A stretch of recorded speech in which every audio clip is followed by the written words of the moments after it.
Surgery కంటే hospital bill అంటేనే భయం. అదే మధ్య తరగతికి అందుబాటు ధరలో వైద్యం. Medistar hospitals.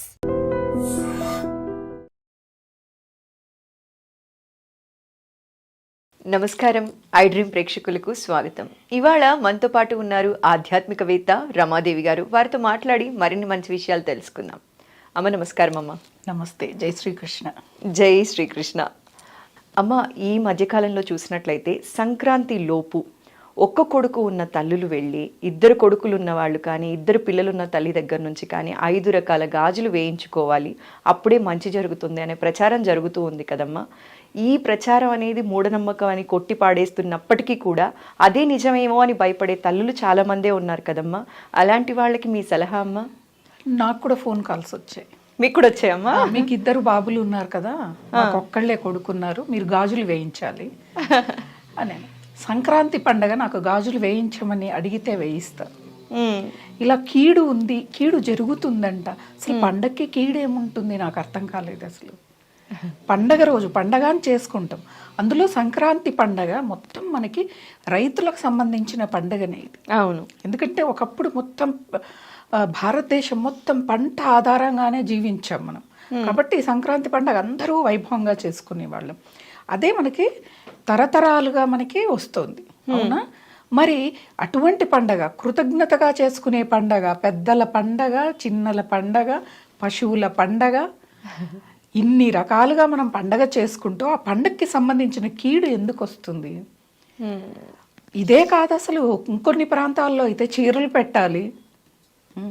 ఇవన్నీ కూడా అన్య మతస్థులు ఏం చేస్తున్నారంటే కామెడీగా తీసుకొని కొన్ని వీడియోస్ చేస్తున్నారు. భయ అత్తారింటికి వెళ్తే బంగారం పెడతారంట కదా, బంగారం పెట్టాలనంట అల్లుళ్ళకి. ఇప్పుడు ఆడపిల్లలకి గాజులు వేయించాలి అన్నప్పుడు అల్లుళ్ళకి బంగారం పెట్టాలి 1 తులం. అంటే ఎంత ఎగతాళి. మనల్ని మనమే చేసుకుంటున్నాం. మన కడుపు చించుకుంటే మన కాళ్ళ మీదే పడుతుంది. లేని పోని అపోహలకి పోయి గాజులు వేయించుకోవాలి. గాజులు వేయించుకోండి, తప్పు లేదు.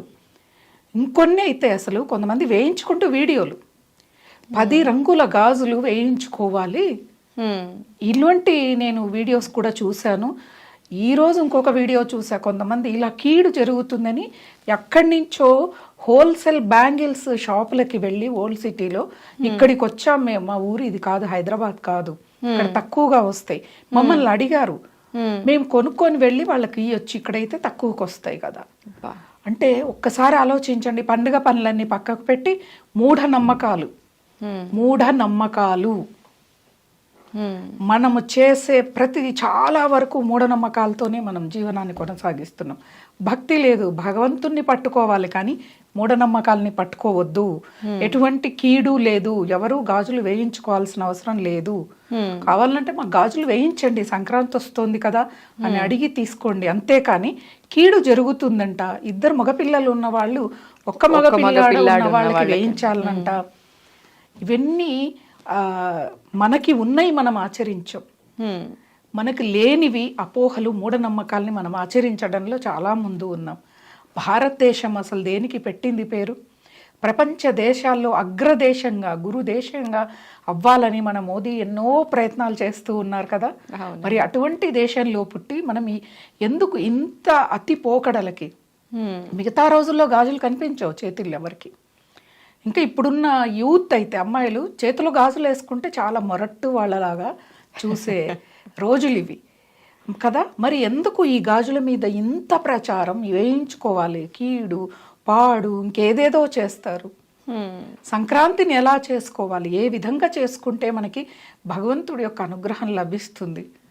భక్తి అనేది మనం చూపించాలి భగవంతుడి మీద, మన సాంప్రదాయం మీద గౌరవం ఉండాలి. దాన్ని ఆచరించే విధానంలో మనకి ఒక శ్రద్ధ అనేది ఉండాలి. ఉంటే అది భక్తి. భక్తి అంటే ఏంటిది? ఒకసారి మీరు చెప్పండి, మీకు తెలిసిన దానిలో భక్తి అంటే ఏంటిది? దేవుడి మీద ప్రేమతో మన ధర్మాన్ని మనం పాటిస్తూ చక్కగా వెళ్ళటాన్ని భక్తి అంటారు. అవునా? అందరికీ తెలియని విషయము భక్తి అంటే ధర్మాన్ని ఆచరించటం. ఏంటిది ఆ ధర్మం?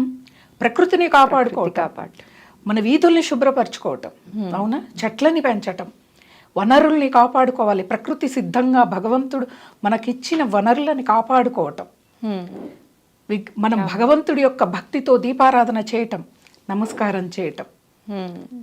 పెద్దల్ని గౌరవించటం, హ్మ్. మన ఆలయాల్ని పునరుద్ధరింప చేసుకోవటం, హ్మ్. మానవ సేవే మాధవ సేవ, మానవ సేవ చేయాలి, ఆలయాల్లో సేవ చేయాలి. ఇది భక్తి అంటే. చెట్లను నరికేస్తున్నాం, అడవుల్ని కాల్చేస్తున్నాం, వీధంబటి చెత్త వేస్తున్నాం. హ్మ్. ఆ? మనం ఆధ్యాత్మిక దేశం అని చెప్పుకుంటుంటే మన దేశంలో ఆ పరిశుభ్రత కనిపించట్లేదు. విదేశాలకు వెళితే నదులు ఎంత శుభ్రంగా ఉంటాయి. వాళ్ళు ఏ దేవత అనరు. నేను ఈ మాట అంటే కోపం రావచ్చు అందరికీ. ఎందుకు అంటే మన ధర్మాన్ని మనం ఉద్ధరింప చేయడం కోసం మేమంతా కూడా నడుం కట్టి ముందుకు వచ్చాం కాబట్టి ఆ బాధని ఇప్పుడు విదేశస్తులు ఒక రష్యన్లో ఎక్కువగా ఇస్కాన్ విస్తరిస్తోంది. అవునమ్మా. వాళ్ళంతా ఎంత సాంప్రదాయంగా గాజులు వేసుకొని నుదుటిన కుంకుమ బొట్టు పెట్టుకొని చీరలు కట్టుకొని జపమాల జుట్టుని ముడేసుకొని అద్భుతంగా నామ సంకీర్తనలు చేస్తారు. మన దేశంలో ఎంతమందికి శ్రీకృష్ణ సంకీర్తనలు, రాధాదేవి గురించిన ఆ జ్ఞానము ఎవరికి తెలుసు? అది తెలుసుకోండి. అది భక్తి అంటే. ఎంత వీధులు మనకు శుభ్రంగా ఉన్నాయి. పొద్దున్నే ఉదయాన్నే వాకింగ్లో వీధులలో వెళ్ళండి, రాత్రి మిగిలిపోయిన ఫుడ్ కవర్లలో తీసేసి రోడ్డు మీద విసిరేస్తాం. ఇదే భక్తి.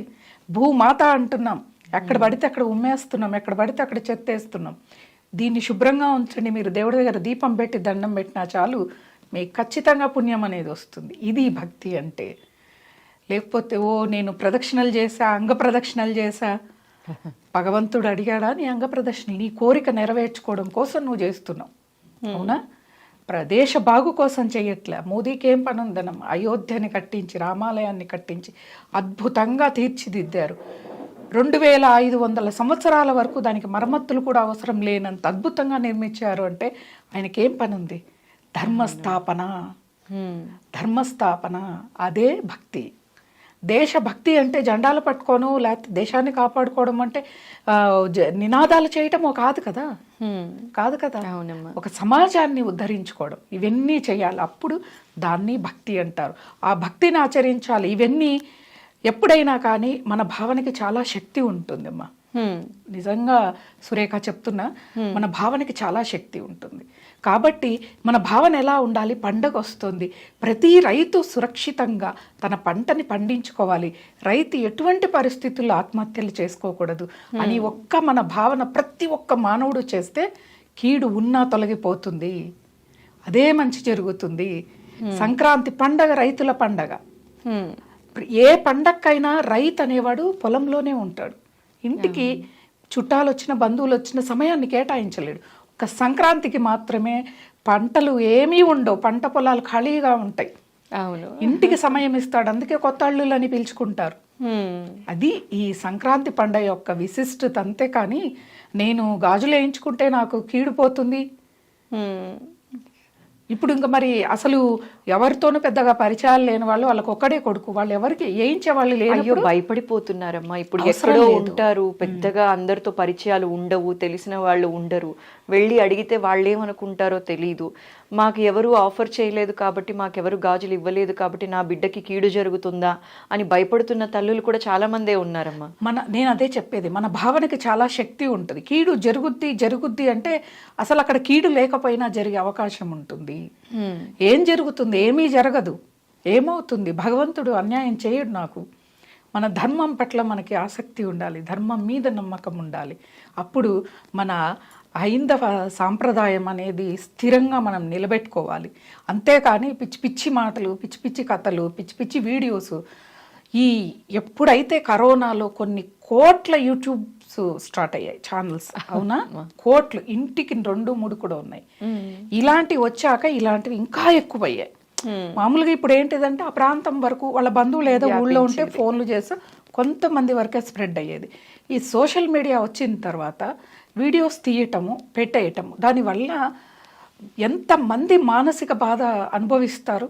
అది ఎంత పాపానికి దారి తీస్తుంది. ఒక 10 మంది మనం మాట్లాడితే వాళ్ళ మనసు ప్రశాంతం అవుతుంది అని అంటే అది పుణ్యం. 10 మంది మన వల్ల మానసిక ఇబ్బంది పడుతున్నారంటే మహాపాపం. ఎన్ని యజ్ఞ యాగాదులు చేసిన ఆ పాపానికి నిష్కృతి లేదు. ఇవి గుర్తు పెట్టుకొని ఎవరైనా కానీ, నేను అందరికీ వార్నింగ్ లాగా ఇస్తున్నాను, మూఢనమ్మకాలు పెట్టుకోవద్దు. మనం మనలాగా బతకాలి. మన పెద్దవాళ్ళు ఏం చెప్పారు, మన చిన్నప్పటి నుంచి పండగలు ఏ విధంగా ఉన్నాయి, పండగలు ఎప్పుడూ ఒకటే, కీడు చెడు ఇట్లాంటివి పండగలకి ఉండవు. ఉంటే పండగ ఎందుకు అవుతుంది? అది అవునమ్మా. ఎవరు చెప్పారో, ఎవరు స్ప్రెడ్ చేశారో వాళ్ళందరూ మాత్రం నిజంగా ఇప్పుడు జరుగుతున్న అన్యాయాలకన్నీ అట్లాంటి వాళ్ళే కారణమవుతుంది. ఇదివరకు ఒక 5-6 సంవత్సరాల క్రితం కూడా ఇలాంటివే ఎక్కువ స్ప్రెడ్ అయ్యేవమ్మా. ఇంటి ముందు పలానా టైంలో దీపం పెట్టకపోతే ఒక కొడుకు ఉన్న వాళ్ళకి కీడు. అలాంటివి తగ్గాయి అనుకున్న సమయంలో మళ్ళీ ఇది కొత్తగా మొదలైందన్నమాట. అవును. సో ఆ భయాన్ని మీ ద్వారా ప్రేక్షకులకి క్లియర్ చేసి అలాంటిది ఏదీ లేదు, ఇది ఖచ్చితంగా మూఢనమ్మకాన్ని చెప్పించే ప్రయత్నం ఇవాళ చేసామమ్మా. థ్యాంక్ యూ సో మచ్ అమ్మ. మీ విలువైన సమయాన్ని మా ప్రేక్షకుల కోసం కేటాయించి చాలా చక్కటి ఇన్ఫర్మేషన్ ఇచ్చి ఇది మూఢనమ్మకం అని చెప్పి కొట్టి పడేసే అంత కాన్ఫిడెన్స్ని క్రియేట్ చేశారు. ధన్యవాదాలమ్మా.